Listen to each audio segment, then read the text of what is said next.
Right, hey guys, how are we doing? Back on another video from 6, and today we're checking out something slightly different. We've done Sonic vs Goku, haven't we? But this is going to be Sonic vs Shadow, the real winner. And I think it's going to be educational. I'm not very well versed within power scaling within the Sonic universe, but I know Shadow's pretty damn up there. They both have gold transformations, don't they? So that means something. So let's check it out. Let's find out who would win in a fight, Sonic vs Shadow. The real winner? Sonic the Hedgehog versus Shadow the Hedgehog. When it comes to the Sonic the Hedgehog franchise, Sonic versus Shadow is likely and will always be one of the most contentious debates in the series. Oof. Sonic and Shadow have one of the most iconic rivalry dynamics in gaming and are among the strongest characters in their universe. Beyond that, Sonic is almost always used as a measuring stick to compare Shadow to. On paper, Sonic versus Shadow is a bit complicated to discuss in a video because both characters are growing stronger throughout the series. For that reason, So as it's going on, they're constantly getting more powerful. an argument to say Sonic is stronger could be outdated by the time the next game takes place and vice versa. In many cases, people fail to keep that fact in mind and thus spawn some misconceptions. In order to showcase how much the power levels can shift, I want to highlight a few different games throughout this video. Cool. So I always wanted to play that game because it was like, oh, he's got a gun. That's so cool. That was the 2006 game, wasn't it? That was okay, and that had the it was basically Trunks, future Trunks. There was a hedgehog that came from the future, wasn't it? And then I've not played Frontiers. But that looks good. I want to do that before I give my thoughts on how the current iterations of the characters will compare to each other. Before getting started with that though, I'd like to ask if you leave a like on the video and subscribe to the channel as I'd greatly appreciate it, but let's get started. Okay. Versus battle. That's class. Versus mode. This is class. Hey, this is really cool. Oh, who else was on there? Who was on there? Let's go back into the versus mode. So we've got Minato, Tobirama, Itachi, Darth Vader. Oh, you got the Jujutsu Kaisen characters. Yes. Don't know who these two are. That's quite funny. Aizen, oh my god. Right, okay. Alright, cool. That's well good. Oh, I love this whole select map thing as well. Oh, that was plus. Alright, with the bases covered, we can jump right into Sonic Adventure 2 and go on from there. This game is Shadow's debut appearance, and we can tell right from This is where he first comes into it. Wow. the jump that Shadow is meant to be a fighter that can compare with Sonic in both power and speed. The game's manual description for Sonic makes this immediately clear by pointing out that the fastest hedgehog on Earth now has competition. The Sonic the Hedgehog Encyclopedia also states Encyclopedia. That's so cool. that Shadow in game shares all of Sonic's speed and acrobatics. Both of these statements are supported and backed up by all of their encounters throughout the game. When the two first meet, Sonic charges at Shadow after he realizes the military mixed up the two, and Shadow reacts to this and uses Chaos Control to warp to Sonic and dash past him. Sonic is initially impressed with what appeared to be Shadow's speed, however he quickly realized that Shadow had actually used teleportation instead of just his raw speed. Oh, so he's not as fast. Oh god. Fast forward to their second encounter in the Green Forest where the two actually have a proper fight. While the gameplay can make this battle appear to be one-sided, depending on which story you're playing, the cutscenes that follow in both stories suggest the two were relative. Cool. Neither hedgehog has an advantage over the other, and both are shown taking breaths. This battle cut short here, but we get their final battle right outside of the space colony arc. Shadow's objective at this point is to outright kill Sonic, while Sonic's objective is to destroy the Eclipse Cannon. So he's not focusing on Shadow. Shadow was effectively bloodlusted in this battle, but he seems to have come up short of actually beating Sonic, as the cutscene following this fight in the hero story shows that Sonic succeeds in his mission. By the time this battle finally comes around, Sonic had learned the Chaos Control with a fake Chaos Emerald, meaning the one advantage that Shadow had over him was neutralized. So ultimately this would come down to whoever was the better fighter, and that appears to be Sonic. Something interesting to note is that when Sonic uses Chaos Control with the fake emerald, the first time he appears right in front of Knuckles and he seems to be drained from performing this feat. Okay. Not only is Sonic shown laying on the ground tired. basically unconscious for a few seconds, but he then starts making awkward movements that causes Knuckles to check in on him and ask if he's okay. Depending on how much you think this may have impacted Sonic's performance in fights after this could help further prove Sonic's superiority over Shadow in this game. Okay. The Prima Games Guide for Sonic Adventure 2 also provides some statements in Sonic's favor as well when describing their final battle. The description for the hero story tells us that Shadow has been underestimating Sonic and that his bark is worse than his bite. It then goes on to say that with this tough talk, you'd expect Shadow to be a real threat, but he's not, and the guide attributes that to Shadow having mostly the same moveset as Sonic. The dark story description for Sonic is extremely tame in comparison and tells us that Sonic is wily, but I misread that for a minute. Shadow is shiftier. To be wily is to be skilled at gaining an advantage, especially through deceitful means, and to be shifty is to appear deceitful or evasive. Sonic's wiliness in this context is likely in reference to his combat skill, so you could interpret this to be saying that Shadow is specifically more skilled at deceitful combat tactics than Sonic. You could say this is claiming that Shadow is more skilled than Sonic in general, but that wouldn't really make sense because that would directly conflict with Shadow's description saying he's not a real threat to Sonic. Since their physical stats were relative and they basically have the same moveset, their individual skills as fighter would be the main factor in determining a victor, obviously.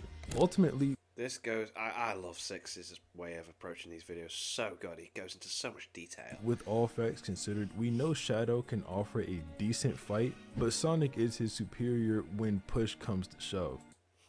Feel free to screenshot. It does look In the cool, case though. of Sonic Adventure 2, Sonic mainly has the edge due to combat skill, but things shift heavily into Shadow's favor during the events of Shadow the Hedgehog. If you know anything about the game, then this shouldn't be too much of a surprise. Shadow uses guns, Yeah, he does. It's so cool. Sonic doesn't, so I think it's clear who the superior fighter is. It's even stated that nothing gets in Shadow's way when he wields a gun, so Sonic doesn't really stand a chance here. So edgy. Ah, the edginess.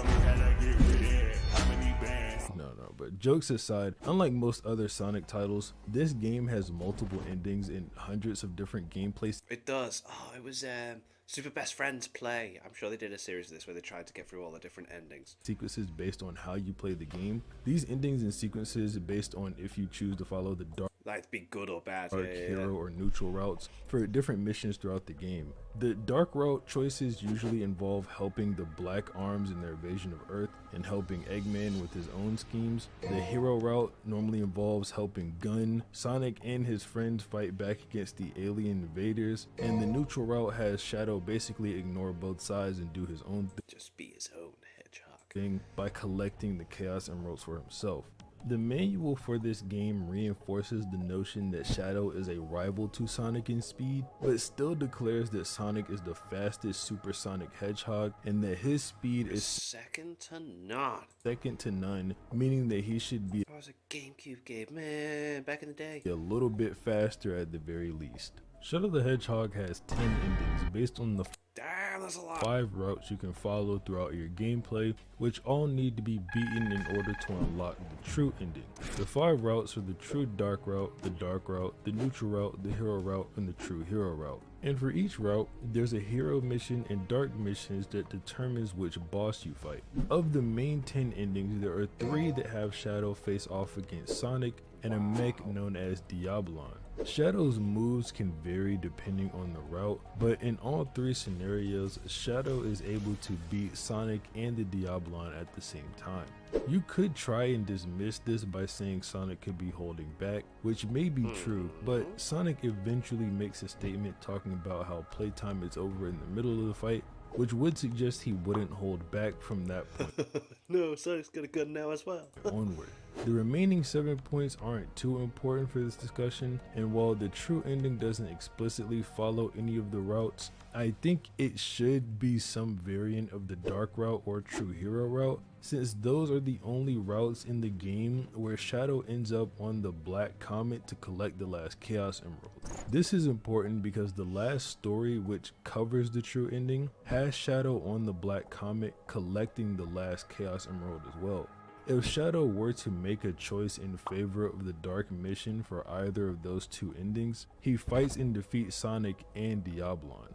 It's also important to note the big difference in most of these endings is the morality Shadow develops as you make your choices playing through the game, not Shadow being wildly stronger or weaker. While Shadow does get stronger throughout the game, it's not like he's receiving crazy training Power boost or anything, yeah. or special amps in one route that he doesn't get in another. Beyond the clear power advantage Shadow has at this point, he does develop his powers to the point that he can use the Hero Shadow and Dark Shadow forms, and he introduces a new Chaos ability in the Dark Shadow form with Chaos Blast. Both of these forms grant Shadow Chaos temporary Domain expansion. invincibility, and he can activate these forms multiple times in a fight, so the gap between Shadow and Sonic grows that much higher when considering those forms. While Shadow may be a bit slower, we know he can beat Sonic regardless at this point in time. I'll skip past some games to talk about Sonic 06. Sonic Battles, Sonic Heroes, Sonic Riders, there's so many games, man. Because this is where I think the strength difference between the two hedgehogs is at its peak. There is also a particular misconception from this game that I plan on addressing later. Most people would argue Shadow is stronger because he scales to Mephiles, the Dark, What the bloody hell is that? who could one-shot Sonic Whoa, that looks so cool. in this game, but this is ignoring a very explicit detail that Mephiles made sure Sonic was off guard before attacking him and had ducked a direct confrontation with Sonic throughout the whole game. Like in most verses, even the strongest characters in the Sonic franchise can be vulnerable to characters far weaker than them if they're caught off guard. We've literally seen Sonic get one shot out of his super form because base Knuckles caught him off guard in Sonic 3. Right. So this shouldn't be too much of a surprise. This off guard feat aside, there's a lot to imply Sonic's superiority to Shadow in 06 when it comes to both strength and speed. Sonic and Shadow both have fights with Silver the Hedgehog, which can be used to directly compare the two. Do not ask for a video on this guy. The gameplay on its own isn't very helpful, but we can gather from the cutscenes that follow that Sonic had a clear advantage over Silver, while Shadow was stalemating him I did not like how this game played. I dropped it very soon, hence not knowing who that bad guy was. before using Chaos Control. While Silver does turn the tables on Sonic a few moments later, this is after Sonic let his guard down because he tries to talk to Silver about why he's attacking him. The Prima Guide suggests that the main difference in both battles was speed. The description for Sonic vs. Silver from Silver's perspective states that everybody knows Sonic is the fastest thing on two legs, and that while Silver wants to destroy Sonic, at the moment he'd settle for just simply slowing him down. The description for Shadow vs. Silver outright states that Shadow isn't nearly as fast as Sonic. Using these along with the statement saying Sonic is either the fastest being on two legs or that he's the world's fastest hedgehog, Sonic is clearly faster than Shadow, and this time it's not close. You could be a bit skeptical and question if Shadow used his Chaos Boost powers that his moveset features in this game. What about his guns? Which is his full power, but I'd argue he probably did. Mephiles on his own is considered to be so strong that Shadow needs to use his Chaos powers to defeat him, and Mephiles thought it was better to try having Silver kill Sonic than confront him personally. I don't think it would make any sense to leave or have Silver do this if he didn't have equal or better chances of defeating Sonic than Mephiles did. Even if you disregard that though, Sonic is still considered faster than Shadow by the Prima Guide despite the fact that he has these abilities. Right. The implication for Sonic being way stronger are very obvious and explicit in the last story of 06, where all the main cast do everything they can to revive Sonic because they all need his power to defeat Solaris. Shadow himself doesn't consider beating Solaris to be a possibility Without Sonic, to right? even consider if Sonic is not alive. The Prima Guide once again gives us some insight on this and confirms that Sonic is the only one with the power and strength to, and I quote, defeat the fires and banish the living flame forever. There you go. Sonic and Needed. Shadow fight Needed. Solaris in their super forms, which should give both of them equal amps because it's literally just the same form. On top of this, Shadow has other ways to amp himself with Chaos Boost and by taking off his inhibitor rings, but he's still considered Sonic's inferior by a guide and his own personal opinion. I mean, if he himself is stating, he's like, I can't do this, I need Sonic. It's like Vegeta going, I can't do this, Goku has to do it. It's like, you know. In the events of 06, Sonic's easily taking the W here. I guess that was a fairly long-winded way about trying to make a point, but I think by now you get the point I'm trying to make with how these two can fluctuate when it comes to their stats. This of course happens in other games too, but in a lot of cases they mainly focus on comparing their speed, while the difference in their strength is ambiguous, and it should go without saying that the most recent feats would be the most relevant. Let's go to round 4. The most recent game that we can use to compare the two Sonic is Sonic Forces by Okay.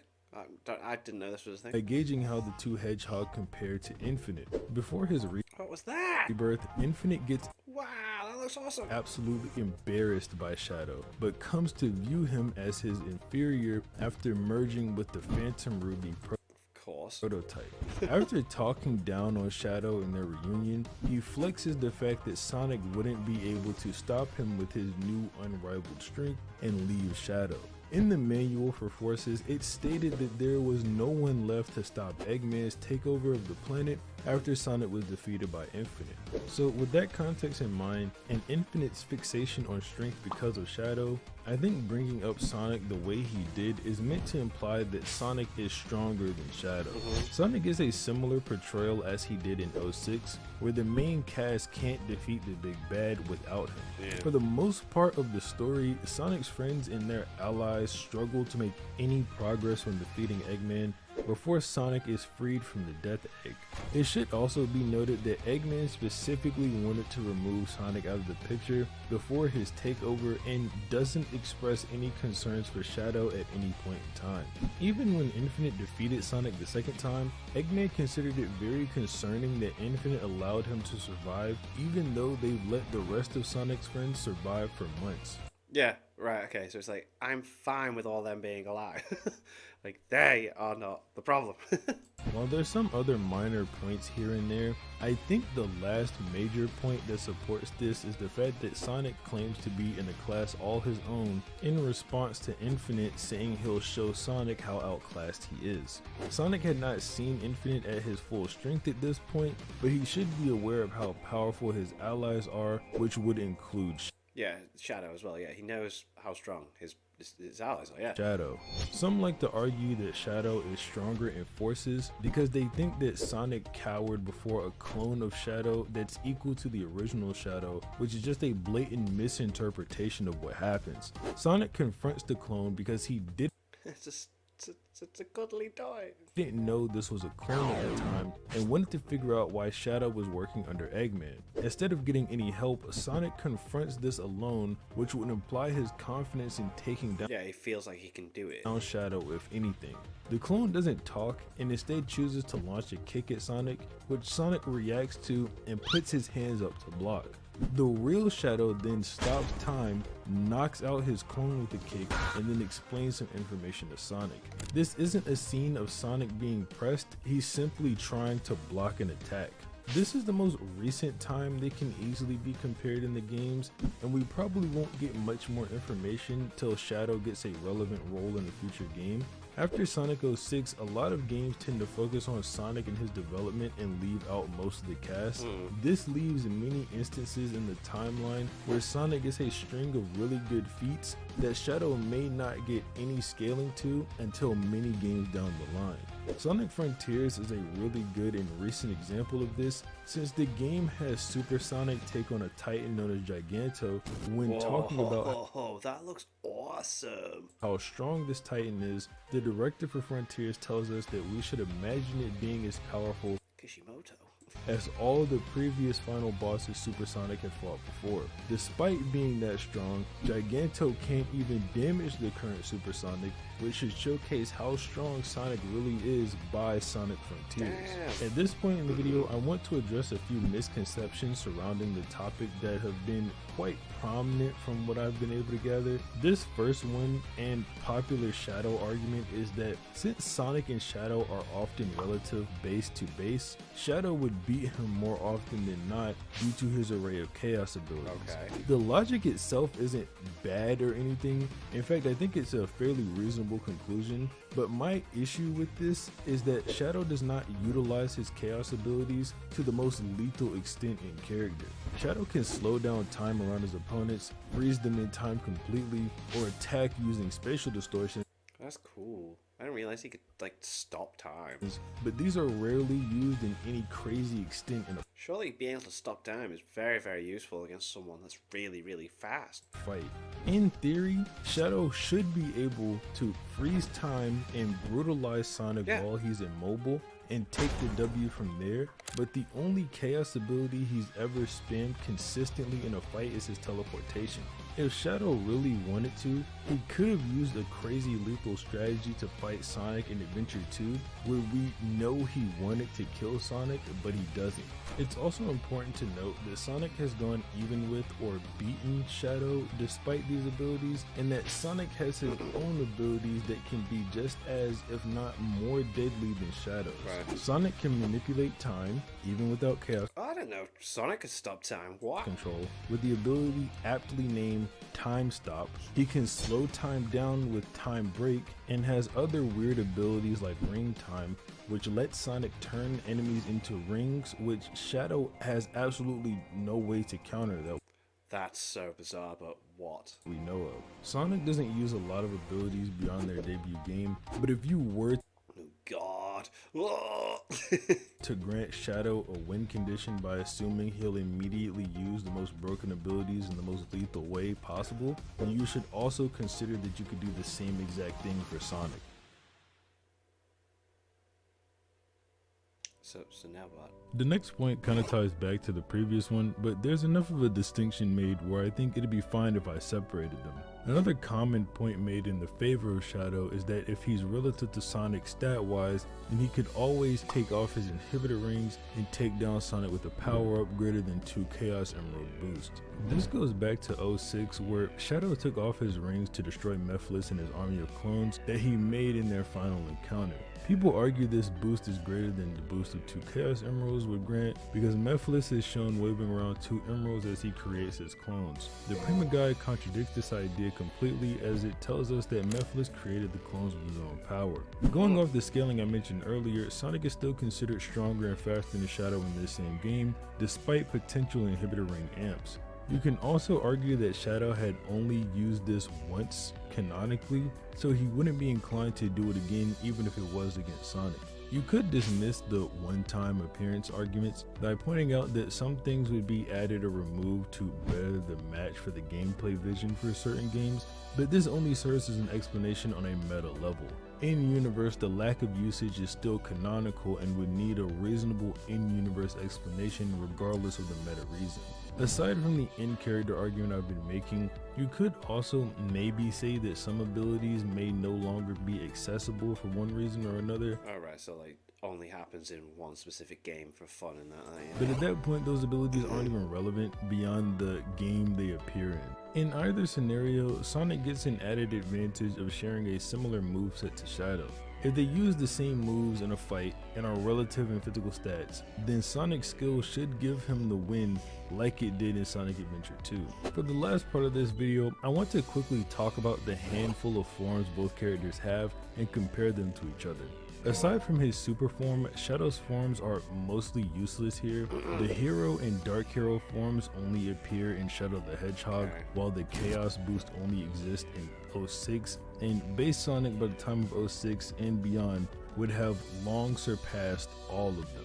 The only route you could take at this point is to compare Super Shadow to all of Sonic's forms, but the results are pretty obvious. Sonic's Werehog form would get destroyed since it's a form Sonic achieves by absorbing a small fraction of Dark Gaia's energy, while Super Sonic in Sonic Unleashed could take on a full power Dark Gaia. Shadow is considered comparable to Sonic in Sonic Colors DS, which happens after Unleashed, so Shadow should have similar scaling with his super form. Excalibur Sonic is very hard to quantify, though I will say the best argument That does look cool, though. I'm sorry, that looks boss. you could make for it is to take this statement saying that there's nothing Excalibur can't cut through and apply the most literal of interpretations to it. This is an obvious hyperbole and could be dismissed on those grounds, and you could also question how reliable the statement is even if you did take it literally, since it comes from Excalibur itself and Excalibur wouldn't know anything outside of Camelot. If you've seen my previous Sonic and Shadow videos, then you'll probably guess that Darkspine Sonic doesn't stand much of a chance here either. His best scaling is just low That looks really cool as well, oh my god. multiversal with no extra speed scaling beyond Sonic's base, while Super Shadow is reaching the 5D levels of power with immeasurable speed. I've gone through the 5D superform argument enough times, so I'm not going to touch up on it here. If you want a refresher, then check out one of my previous Sonic videos. Lastly, we have Super Sonic and Hypersonic, and like I said, the winner here is obvious. The winner of Super Sonic versus Super Shadow will depend on the differences in their bases, and as I went over, Sonic has the edge over Shadow in terms of stats, meaning he'd likely win Superform versus Superform, and I'm sure everyone can agree that Hypersonic defeats Super Shadow. And there you have it, folks. The real winner. That was really cool. I like that. I was educational. I knew some bits because I've played some Sonic games, but not a lot of them. Not a lot. And I didn't realize how cool some of the character designs were in some of these games. Look freaking cool. Sonic 06. I didn't like that game. I found the way it played was odd. But yeah, there we have it. Sonic wins. Thanks to my patrons. If you want to have your name at the end of every video I upload, link in the description to the Patreon page. $1 a month for Dire Spot Channel. Greatly appreciate it. Thank you for that. Thank you all for watching. What do you guys think of that? What do you guys think of this? Click like, subscribe, and leave comments down below. Let me know what I should watch and discuss in future videos. I'll see you guys next time.